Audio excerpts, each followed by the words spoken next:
So hello, good evening. Welcome for the information meeting about our equine assisted learning practitioner uh, course. And let me just start it. Introduction.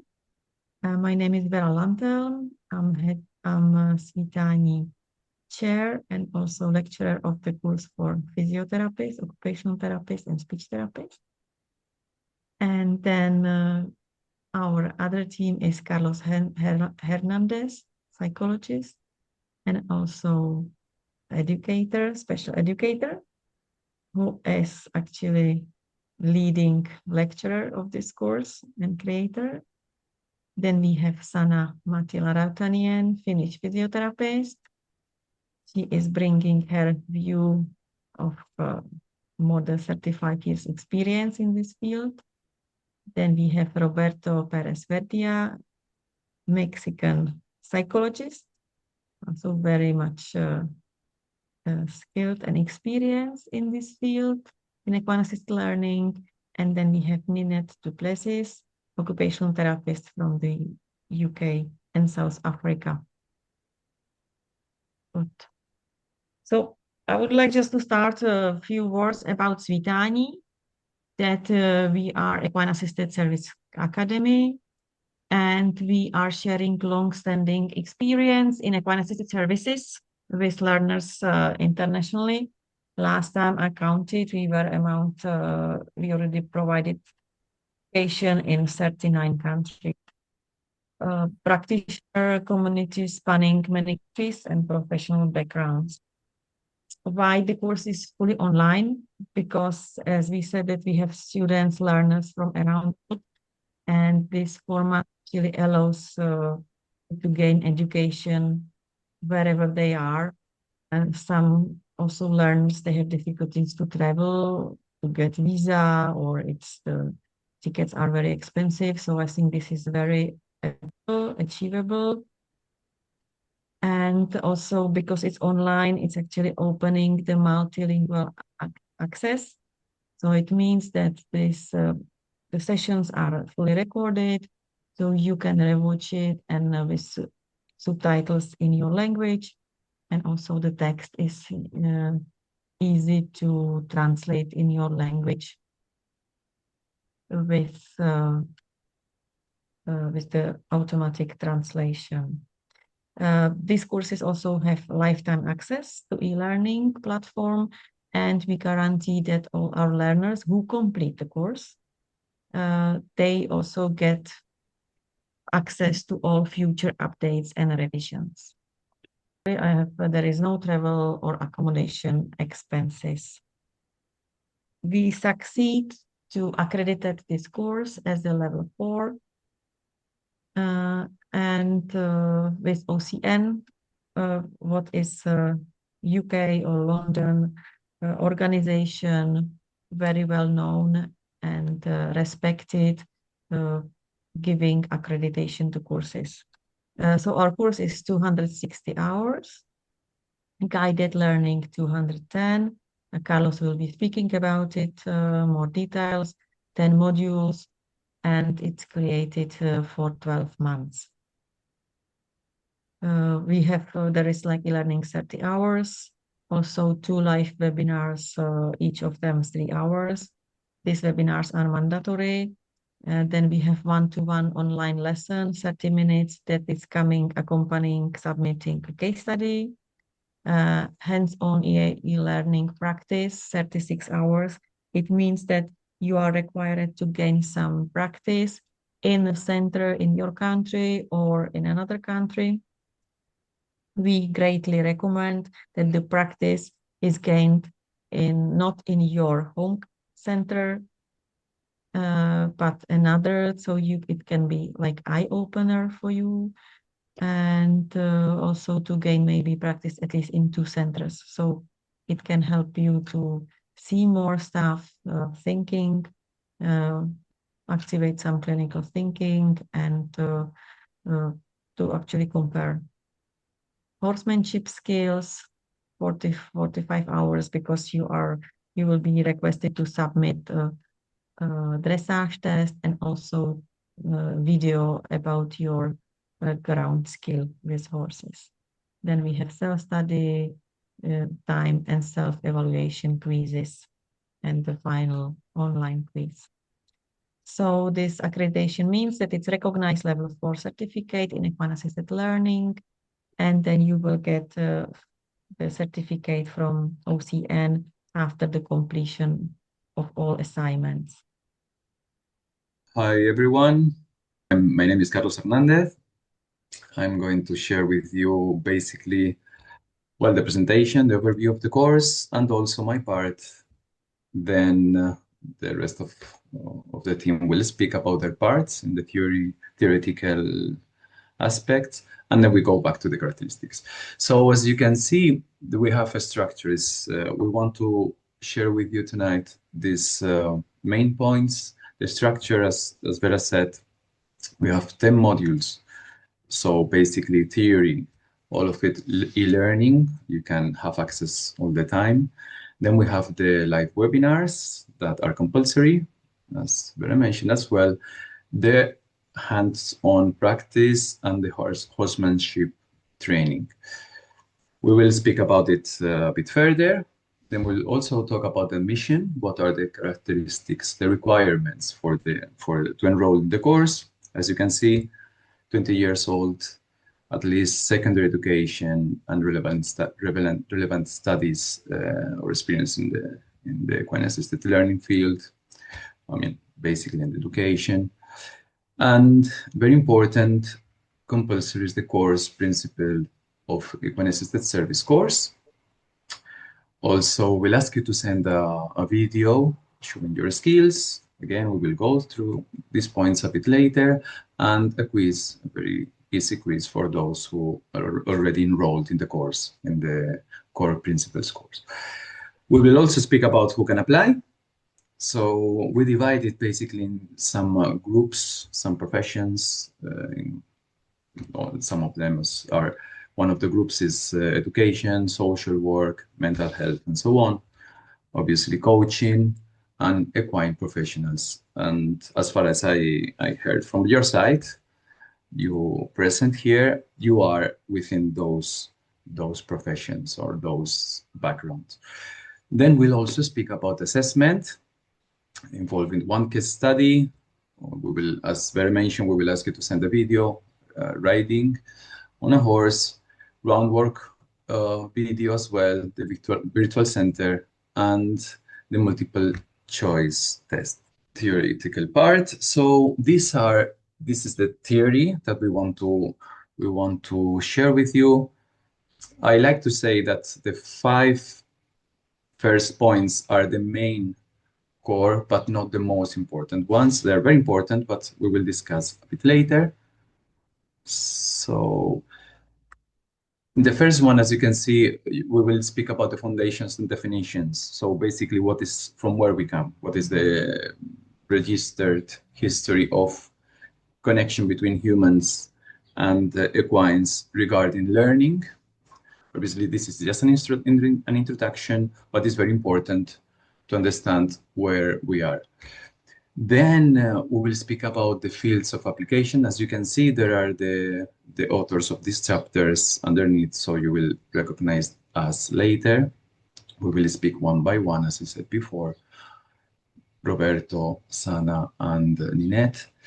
In the second module, we're saying there are the fields of application. These are 4 main fields that for us are very important to share with you. We're going to focus on those 4. One of them is special education. The other one is social work. Coaching is the third one. And the last, but not the least important, is the curriculum and education and values, basically talking about human rights, animal welfare, or environmentalism within equine assisted learning. So this is the second module. The third module, it's about the roles, something very important for us, obviously, to understand what are our roles as educators, as equine assisted learning specialists. That's how we call it. What is the role of, what's my role, but also what is the role of the rest of the members of the team. We would like also to share something very important, obviously working with equines, with horses, ponies, and so on, the knowledge about these beautiful animals that we all love, and basically well-being, in which Sana Matila will and Roberto Perez will share their expertise. The fifth module is the role of the horse, obviously very important for us. This, as I said before, these 5 modules are the main core of this course. The length of this module is longer than the others. But we have one of them very, very important for us, which is the safety one. Might not be long, but very important for our profession. So we will speak about risk assessment. We will describe a bit further. Then module 7, assessment and documentation. So something important as well for our practice, professional ethics, as you can see. So then module 9 is covered at the moment by Vera, but it's basically practical skills. And the module 10, quality assurance and evaluation. You can see the number of chapters on the left side of the screen. The first module are the first 3 chapters. The first one, again, we mentioned the historical development. So basically, we're going to talk about some authors like Xenophon. You probably know about them, and their theories or their approach to understand the connection, the relationship with the horse, and how, in our particular field, how horses can support the human learning process. Also, we'll mention some evidence-based documents, and within those evidence-based, we'll also speak about the critics, the current situation. One of the chapters that I prepared is about the definition of what is and what is not equine-assisted learning, which is very important. Basically, just a couple of words, we are not here for a clinical profession assessment or intervention. Obviously, we are here for educational purposes. On the other side, we would like also to share with you the theoretical frameworks. Definitely, there are many approaches that define or try to define how important are equines in our learning process, and that's what we want to share with you. So we as professionals, we will be able to share with others why it's important, our job. So in the module 2, I would like we will share about the health, education, and social systems. Basically, how to share with others again how important is equine-assisted learning within those systems. Obviously, every country is different, but it's important that we know how to create awareness about our profession. That's important. That's key. On the module 2 as well, we'll speak about, as I said before, about coaching, equine-assisted coaching. Definitely sharing some different approaches and strategies. And as I said before, the last chapter of the second module is about curriculum enrichment and values education. So basically, how to support students who are struggling, or maybe not, in some subjects within the formal education. But not just that.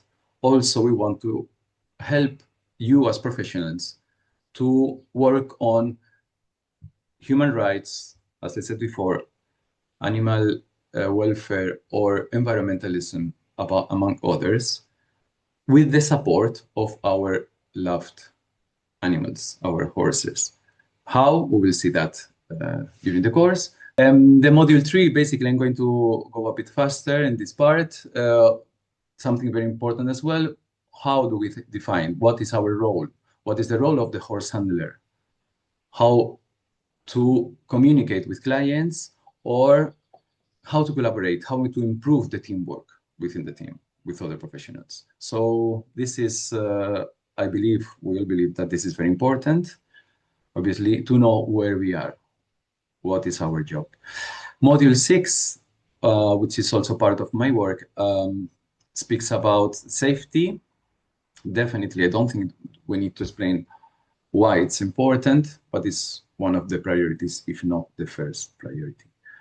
Then we'll talk about risk assessment and emergency procedures. Also, we are aware that every country, sometimes every region is different regarding insurance, regarding legislation, but we want to share some common areas or some things that might help us to go along this topic, which is also important. On the module number 8, ethics and boundaries, definitely we will speak about the code of conduct, the data protection that you know that is so important. And in the module 9, which speaks about the skills, we want to share with you about the crisis intervention and behavioral management. So that's one of my chapters.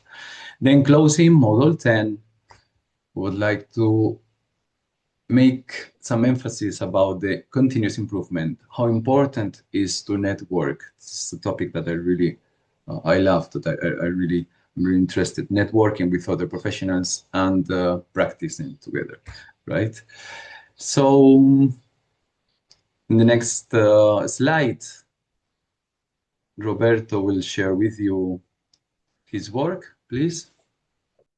Hello, my name is Roberto Perez Verdia. I'm from Mexico.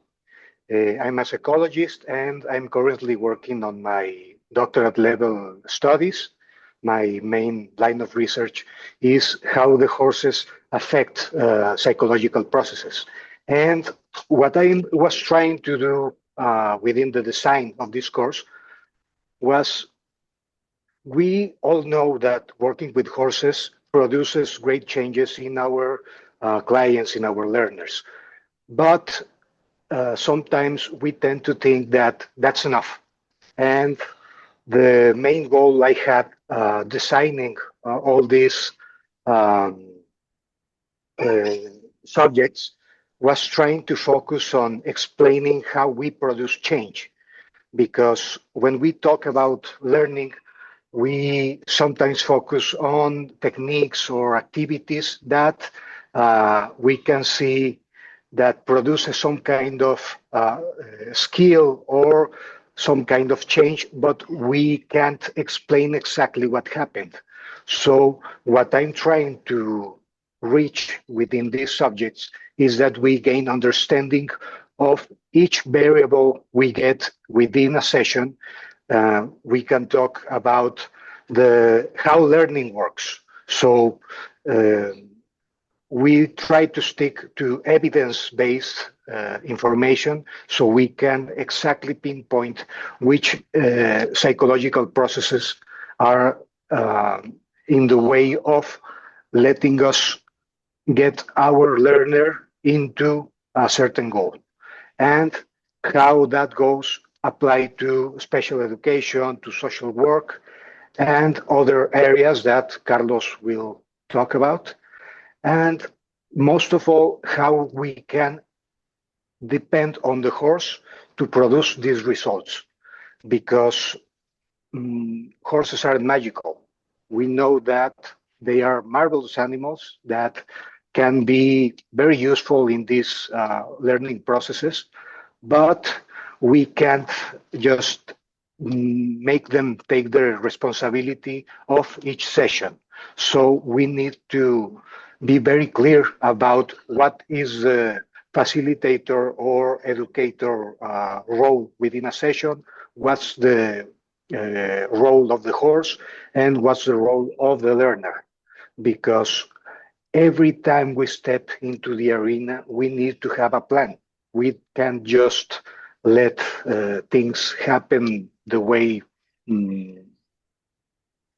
at random, because we need to set boundaries and set goals specific to each and every one of our learners.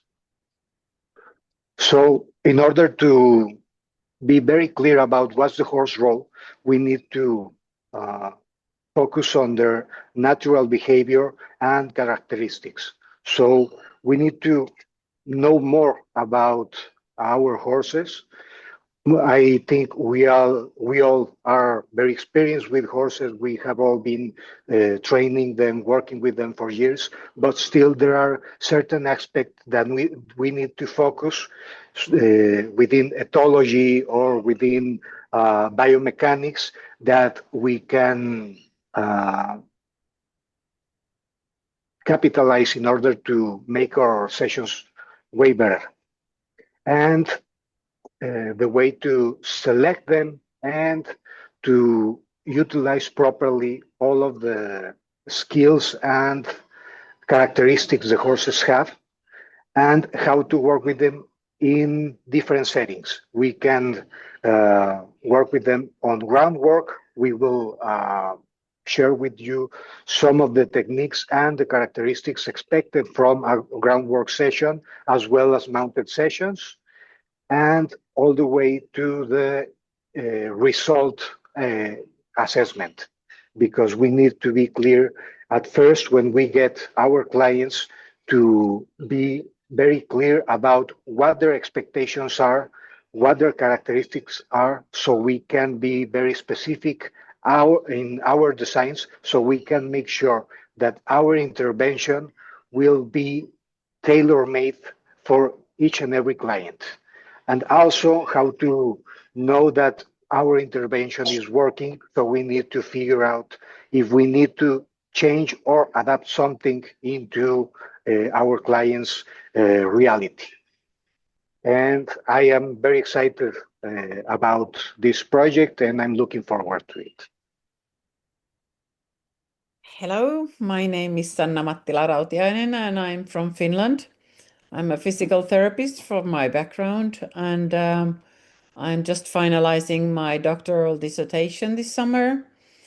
And I'm also working as a researcher at the university. My main interest is biomechanics and pain, human pain, and my study is about back pain.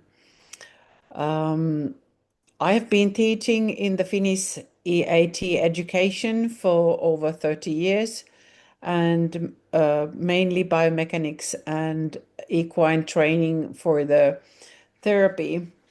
So for the first module, I'm going to talk about how the equine assisted services sits like in the wider landscape of therapies.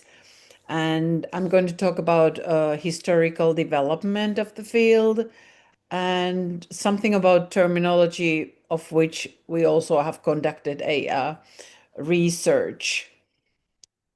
Then on 4.2, this explores it is a specific content that talks about equine welfare, and I'm adapting the 5 domains model to my teaching about the behavior of the horse and also the training of the horse, so that you're able to see the how the training principles are ethically conducted for the horse, and so that you will build a very good understanding of the equine welfare. Also about the selection criteria with Roberto, and then something about training and preparation methods for the horses, which we go hand by hand, how to train the horses so that you can build very from the beginning, so that the level of the demand for the horse is not too big at the beginning. And then of the 5.3, we are going to teach with Roberto the groundwork that can be that are ethically planned, and also what are the responsibilities for the facilitators, because we are responsible of the welfare of the animal that we have in the services, And I think that the One Health applies here, that when the horses well-being is good, also the human well-being is good there. So thank you for my part. Good evening. My name is Nanette du Plessis. I am a South African occupational therapist that works and lives in Scotland. And I'm a doctor in occupational therapy with a special interest, and my doctorate was also in the equine-assisted occupational therapy. But wider than that, in collaboration with physiotherapists and speech and language pathologists, or just therapists, depending on in which country you call them. So in this training, I am involved in, if you look at the process, and I first of all want to say you cannot separate any part that anyone is presenting from the others, because it all forms one huge session. And if we leave out any of these aspects, it can make or break your session. So the first part that we are focusing on is after the assessments that Carlos will focus on. We're going to look at session planning and the design of each session. But you cannot plan a session if you don't know what you want to reach. And therefore, we also look at goal settings, which will come a little bit later. So there's a whole process. After the assessment, you have to set goals. And how can you set a goal? It sounds very fuzzy-wuzzy. It sounds very haphazard, but if you have a specific goal, you can measure your session, and both you and the client and the parents and the people that referred can experience success. And that is what I'm passionate about. Not so much the goal setting, it's hard work to do. But once you have that, then you can plan your session and set up your session to reach your goals. So there's a whole systematic framework of implementation that's part of the process. And then once you have your session that you plan, you have to decide what activities are you going to do within the session. Are you going to work on the ground? How are you going to do it? And what comes into play when you do this part? And whether you are on the horse or off the horse, you have to facilitate this. And you can use your voice, you can use your body language, or you can just use the movement of the horse to get them. So then we also look at the mounted activities. And as Roberto and Sana said, just the way the horse moves can change the input that the client gets. So can just the positioning of the client influence all of that. Now, if you are a physiotherapist or an occupational therapist or a speech therapist that's trained in it, you will use different things. You will achieve different goals with the positioning of your client. But it doesn't mean that it's not important in equine-assisted learning. And if you know that it can influence it, it can give you the clue of why is this not working, or maybe I can change something so that it works. And if you are aware of it, and you realize, oh, something is not working, you can always refer or consult someone else to help you work out what is the problem here. So that's the idea of why you have to be aware of the positioning of the client. And in the same token, the equipment and the facility standards, again, the one thing influences the other thing. And if you want to get Vera very excited, you ask her how a small change in equipment can change the whole setting, the client's posture, what they can take in. And if you are not comfortable, whether it's on a horse, whether it's in a class or anywhere else, and your posture is not good, you cannot learn. You first need to have that basis correct. So that kind of things can again influence your whole session.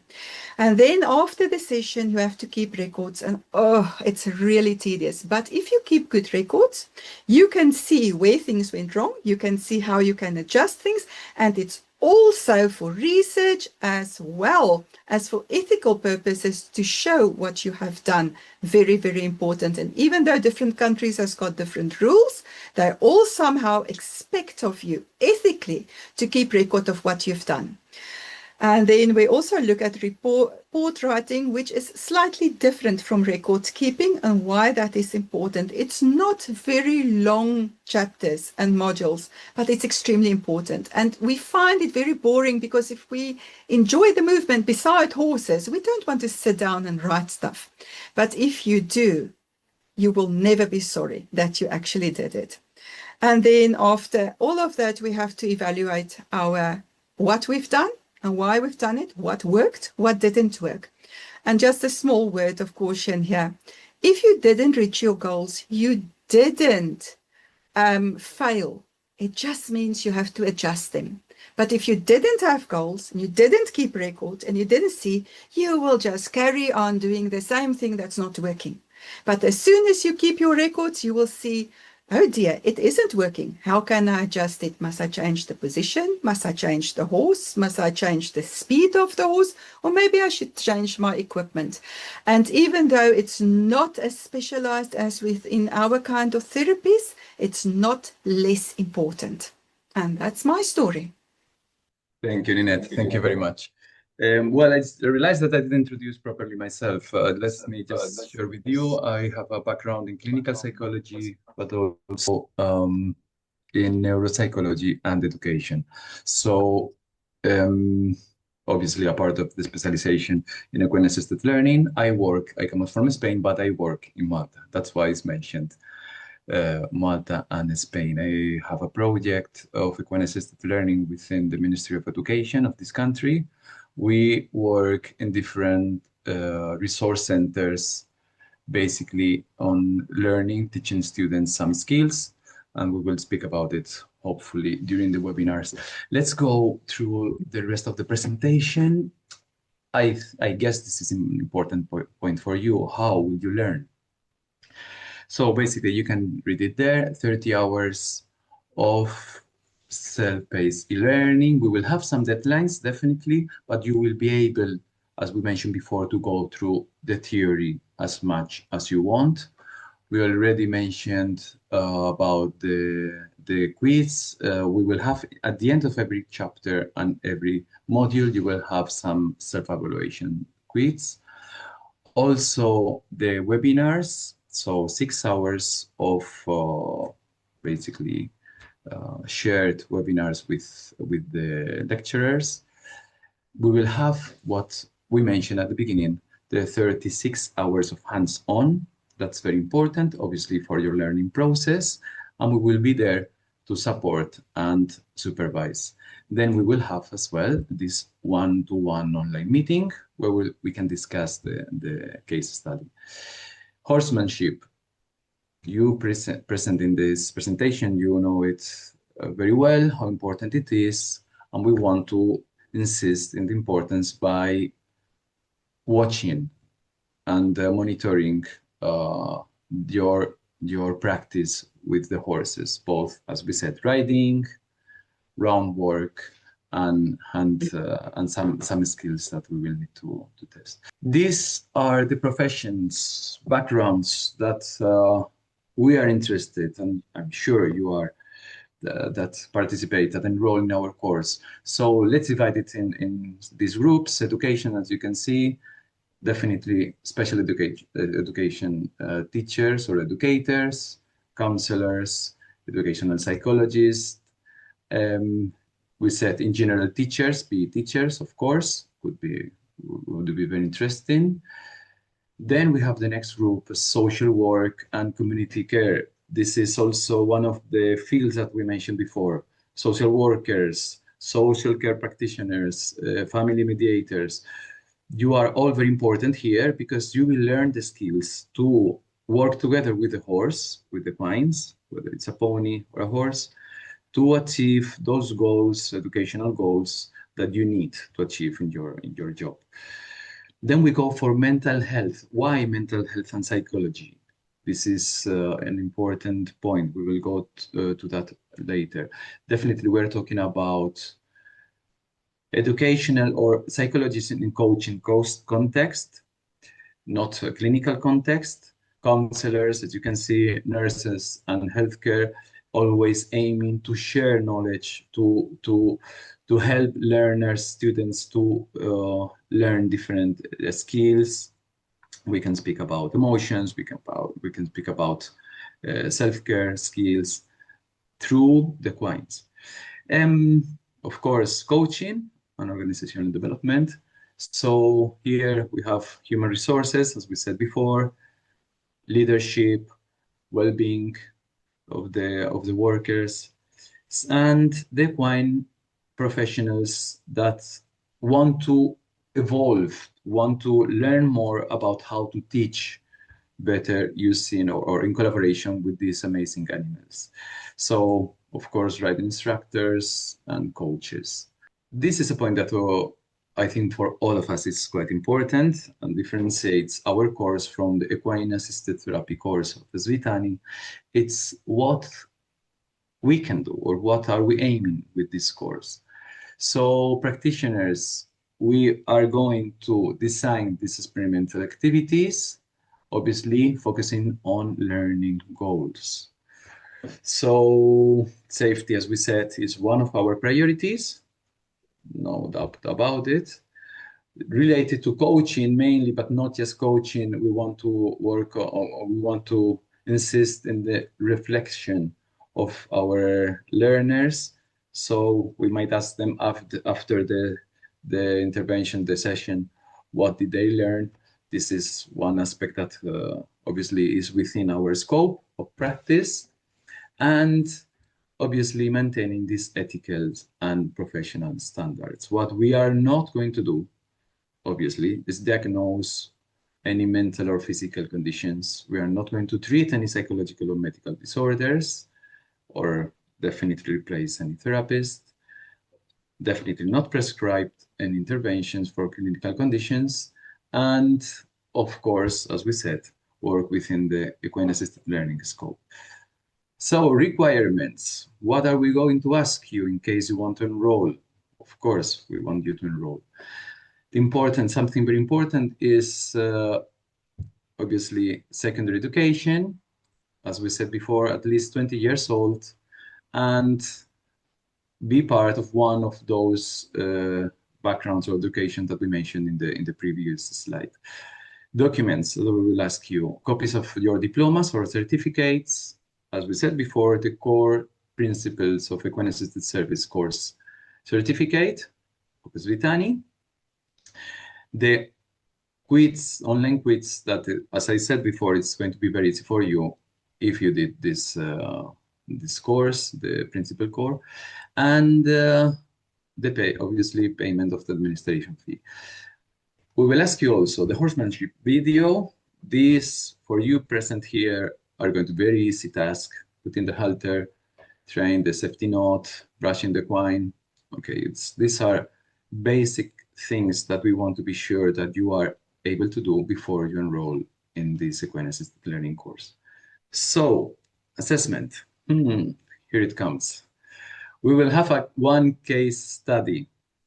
We will ask you to send us, either written information about your case, the case that you choose within your scope of work.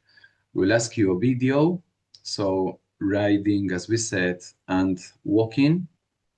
Sorry, riding on walk and trot, not canter.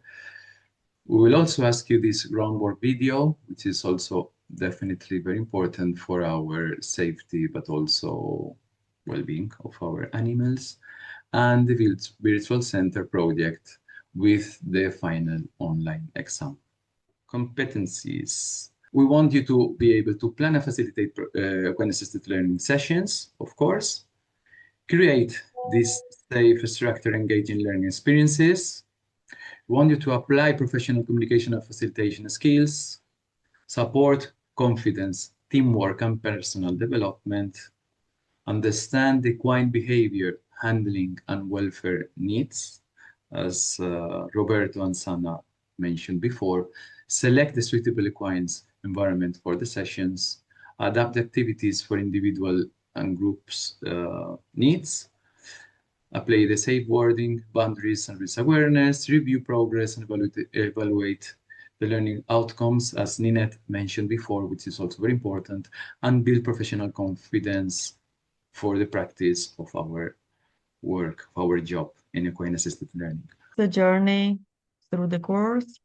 So first you need to enroll and start. So complete the course prerequisites, then access the e-learning library, and then the 10 modules. For each module, there will be deadline to complete, but if you will be studying 6 hours per day or 1 hour per day for 2 weeks, is really up to you. Then work through the modules, and then also you need to join 2 live obligatory webinars, and the date will be set in autumn, so you will know ahead of time. Then will be practice, complete the 36 hours in your center or in the center you select. And then you need to hand on assignments, sit the final online test, and then you will receive your OCN certificate. There is a time frame for 12 months. And then if you need to extend it, we have the policy for extension. So it's possible, but it's always for some fee. So we really want you to be motivated to complete the course within the 1 year. There is always support.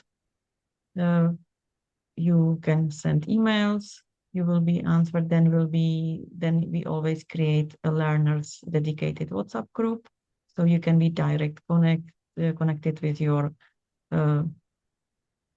co-students, co-learners, and also with tutors.